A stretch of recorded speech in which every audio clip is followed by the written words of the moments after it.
একাংশক উচতনি প্ৰদান কৰিছিল। মই কিছু সময় পূৰ্বে অন্যটা লাইভত আহিছিলোঁ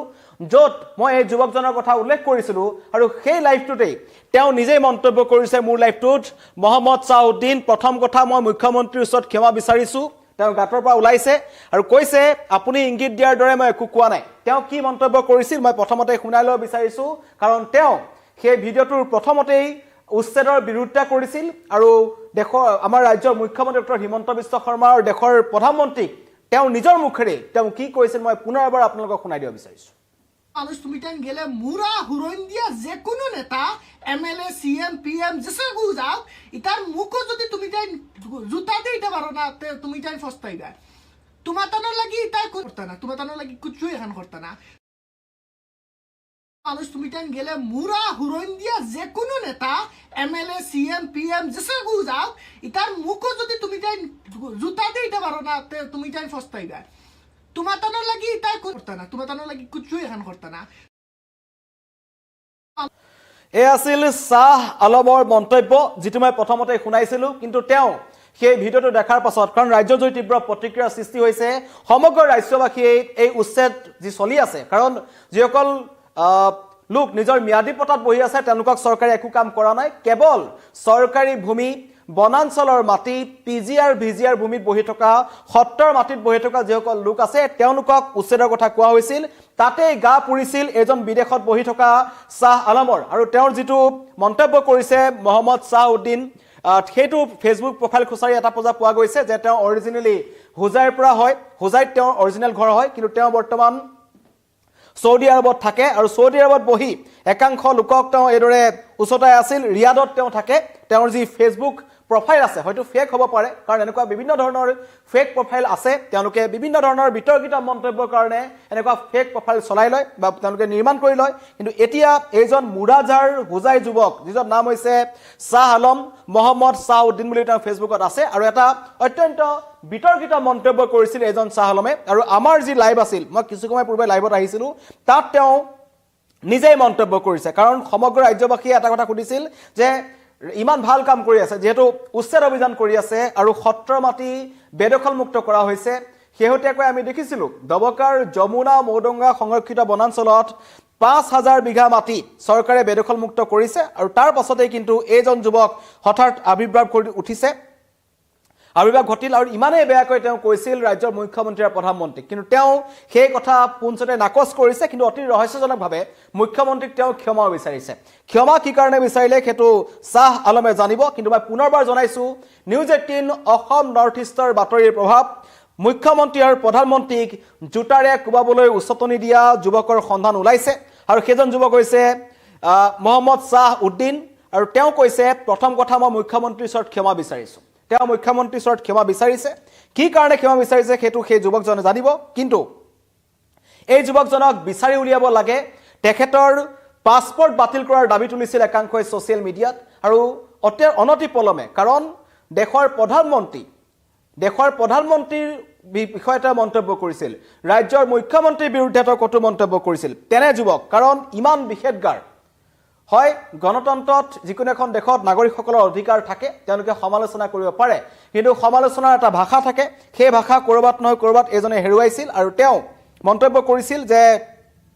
জোতাৰে কোবাব লাগে ৰাজ্যৰ মুখ্যমন্ত্ৰীক আৰু দেশৰ প্ৰধানমন্ত্ৰীক নাম হৈছিল শাহ আলম আৰু কিছু সময় পূৰ্বে তেখেতৰ সেই ভিডিঅ' ছ'চিয়েল মিডিয়াত ভাইৰেল হৈ পৰিছিল আৰু ভাইৰেল হোৱাৰ পিছতে আমি সেই বাতৰি সম্প্ৰচাৰ কৰিছিলোঁ আৰু আমাৰ বাতৰি চাই গাঁতৰ পৰা ওলাই আহিছে এজন শাহ আলম কিন্তু তেওঁৰ যিটো ফেচবুক প্ৰফাইল খুচৰি চোৱা দেখা গৈছে তেওঁ হুজাইৰ যুৱক মুৰাজাৰৰ যুৱক আৰু তেওঁ থাকে তেওঁ যি লিখিছে ফেচবুক প্ৰফাইলত কিমান সঁচা সেইটো আমি নাজানিম অসম আৰক্ষীয়ে যেতিয়া গোটেই সমগ্ৰ ঘটনাৰ তদন্ত কৰিব তেওঁ এইবোৰ কথা গম পাব তেওঁ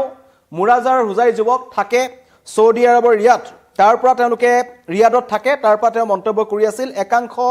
বেদখলকাৰীক উচতনি দিবলৈ তেওঁলোকে চেষ্টা কৰি আছিল আৰু এই প্ৰক্ৰিয়া আমি আগৰ পৰাই দেখিছোঁ একাংশ দল সংগঠন একাংশ ছাত্ৰ সংগঠন আৰু আমাৰ ৰাজ্যত থকা একাংশ লোকে এই উচ্ছেদ অভিযানৰ বিৰোধিতা কৰি আহিছে বিশেষকৈ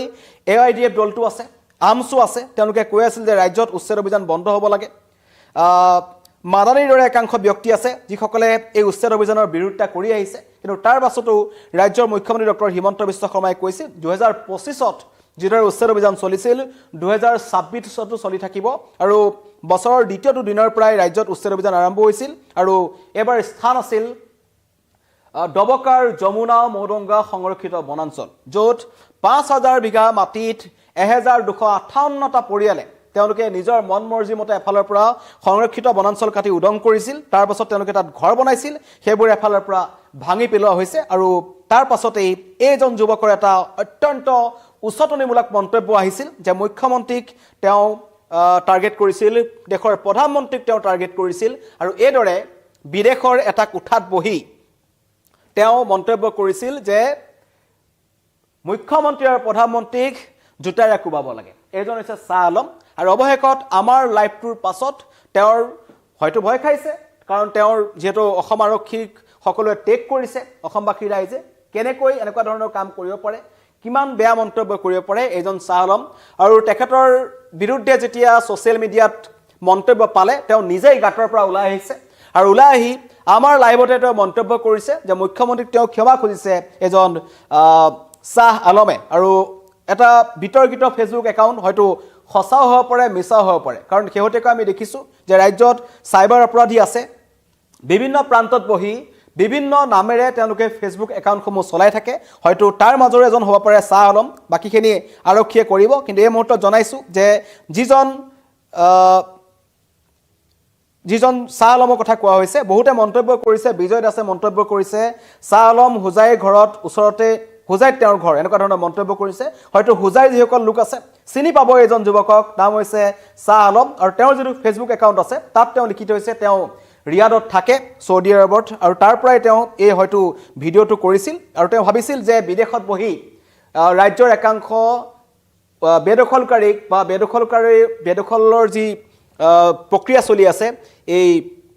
উচ্ছেদক সমৰ্থন কৰা একাংশ লোকৰ তেওঁ আৱেগ পাব হয়তো বহুতে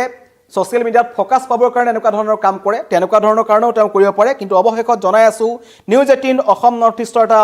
ডাঙৰ প্ৰভাৱ যে আমাৰ বাতৰি পোৱাৰ পাছতেই তেওঁ নিজেই ছ'চিয়েল মিডিয়াত তেওঁ মন্তব্য কৰিছে মুখ্যমন্ত্ৰীৰ ওচৰত ক্ষমা বিচাৰিছে যে তেওঁ তেনেকৈ ক'ব নালাগিছিল আৰু তেওঁ এটা কথা কৈছে যে তেওঁ কোৱা নাই কিন্তু তেওঁ কি কৈছিল সেইটো মই পুনৰবাৰ আপোনালোকক এবাৰ শুনাই দিব বিচাৰিছোঁ তুমি টাইম গেলে মুরা হুরইন দিয়া যে কোনো নেতা এমএলএ সিএম পিএম যেসে গু যাও ইতার মুখো যদি তুমি টাইম জুতা দিতে পারো না তুমি টাইম ফস্তাইবা তোমার তানোর লাগি ইতাই করতে না তোমার তানোর লাগি কিছু এখান করতে না মানুষ তুমি টাইম গেলে মুরা হুরইন দিয়া যে কোনো নেতা এমএলএ সিএম পিএম যেসে গু যাও ইতার মুখো যদি তুমি টাইম জুতা দিতে পারো না তুমি টাইম ফস্তাইবা তোমার তানোর লাগি ইতাই করতে না তোমার তানোর লাগি কিছু এখান করতে না মানুষ তুমি টাইম গেলে মুরা হুরইন দিয়া যে কোনো নেতা এমএলএ সিএম পিএম যেসে গু যাও ইতার মুখো যদি তুমি টাইম জুতা দিতে পারো না তুমি টাইম ফস্তাইবা তোমার তানোর লাগি ইতাই করতে না তোমার তানোর লাগি কিছু এখান করতে না যুৱকজনৰ মন্তব্য শুনিলে তেওঁ কি কৈছে আপোনালোকে বুজি পাইছে কাৰণ বুজি নাপাব পাৰে কাৰণ তেওঁ চিলেটি ভাষাত কৈছে গালি গালাজ কৰিছে বিধায়ক মুখ্যমন্ত্ৰী প্ৰধানমন্ত্ৰীক কোবাবলৈ উচতনি প্ৰদান কৰিছিল আৰু তেওঁ মুকলিকৈ উচ্ছেদৰ বিৰোধিতা কৰিছিল আৰু হয়তো এজন শাহ আলমৰ ঘৰো হয়তো উচ্ছেদ কৰা হৈছিল প্ৰশাসনৰ তৰফৰ পৰা তাতে তেওঁ হয়তো গা জ্বলিছিল আৰু সেইকাৰণে বিদেশত বহি তেওঁ একাংশ বেদখলকাৰীক উচতাবলৈ চেষ্টা কৰিছিল যিদৰে একাংশই এমেৰাত কৰি আছে আগৰ পৰাই আৰু এইজন শাহ আলমৰ পাছপৰ্ট বাতিলৰ দাবী কৰিছে একাংশই অতি শীঘ্ৰেই সঁচাকৈ যদি তেওঁ সৌদি আৰবৰ ৰিয়াদত বহি আছে তাৰ পৰা তেখেতক ধৰি আনিব লাগে কাৰণ দেশৰ প্ৰধানমন্ত্ৰী আৰু আমাৰ ৰাজ্যৰ মুখ্যমন্ত্ৰী তথা বিধায়কক তেওঁ যি মন্তব্য কৰিছিল বেয়া মন্তব্য কৰিছিল কাৰণ এনেকুৱা নহয় যে সমালোচনা কৰিছে সমালোচনাতকৈ বহু ওপৰত গৈ তেওঁ বেয়াকৈ গালি গালাজ কৰিছে জোতাৰে কোবাব লাগে বুলি তেওঁ মন্তব্য কৰিছে মন্তব্যটো আপোনালোকে শুনিছে আৰু তেওঁ নাই কৰা বুলি কৈছে কিন্তু তেখেতৰ সেই যিটো ভিডিঅ' আপোনালোকক শুনালোঁ তাতে তেওঁ মন্তব্য কৰিছে আৰু তেওঁ এই ভিডিঅ'টো চোৱাৰ পাছত নিজেই ছ'চিয়েল মিডিয়াত ওলাই আহিছে গাঁতৰ পৰা ওলাইছে যিহেতু বহু এনেকুৱা লোক আছে যি উচ্ছেদৰ সমৰ্থন কৰে আৰু বহু একাংশ এনেকুৱা লোক আছে যিসকলে উচ্ছেদৰ সমৰ্থন নকৰে আৰু এওঁলোক হৈছে এখন সমৰ্থন নকৰাসকলৰ ভিতৰত তেওঁলোকৰ মতে উচ্ছেদ হ'ব নালাগে যোনে যেনেকৈ পাৰে বেদখলকাৰী আহি বনাঞ্চলৰ মাটি বেদখল কৰিব তাতেই বহিব পিছৰ পৰ্যায়ত সেইবোৰ অপৰাধৰ ঘাটিত পৰিণত হয় শেহতীয়াকৈ আমি দেখিছোঁ যমুনা মৌদঙ্গা সংৰক্ষিত বনাঞ্চলৰ আশে পাশে থকা লোকসকলে মন্তব্য কৰিছিল যে দিনক দিনে সেই অঞ্চলসমূহত এই বেদখলকাৰীসকলৰ মাজৰ পৰা একাংশই অপৰাধজনিত ঘটনা সংঘটিত কৰি আহিছে শেহতীয়াকৈ আমি দেখিছোঁ মধ্য বেলটোত যিমানেই উচ্ছেদৰ মাত্ৰা বৃদ্ধি পাইছে তাত অপৰাধজনিত ঘটনা বৃদ্ধি পাবলৈ ধৰিছে অন্য যিবোৰ অঞ্চল আছে তাতো কিন্তু এই বেদখলকাৰীবোৰৰ উপদ্ৰৱ দেখিবলৈ পোৱা গৈছে বনাঞ্চল ধ্বংসকৰণ হওক বা বিভিন্ন ধৰণৰ ঘটনা তেওঁলোক জড়িত হৈ আছে ড্ৰাগছ সৰবৰাহৰ পৰা আৰম্ভ কৰি নাৰী সৰবৰাহলৈকে সকলোতে তেওঁলোকৰ হাত আছে আৰু শেহতীয়াকৈ যেতিয়া উচ্ছেদ চলিছে সত্ৰ মাটি বেদখলমুক্ত কৰা হৈছে সত্ৰ মাটি তেওঁলোকে বহি আছিল সেই কথা তেওঁলোকে নিজেই স্বীকাৰ কৰে কংগ্ৰেছ চৰকাৰ দিনত বহিছিল বুলি তেওঁলোকে কিছুমানে ক'ব বিচাৰে কিছুমানৰ মতে কংগ্ৰেছ ভাল কিছুমানৰ মতে বিজেপি বেয়া এনেকুৱা ধৰণৰ মন্তব্য কৰিছে কিন্তু তাৰ মাজত এজন ওলাইছিল শ্বাহ আলম সকলোৱে সুধি আছিল যে শ্বাহ আলম কোন হয় শ্বাহ আলমে নিজেই কৈছে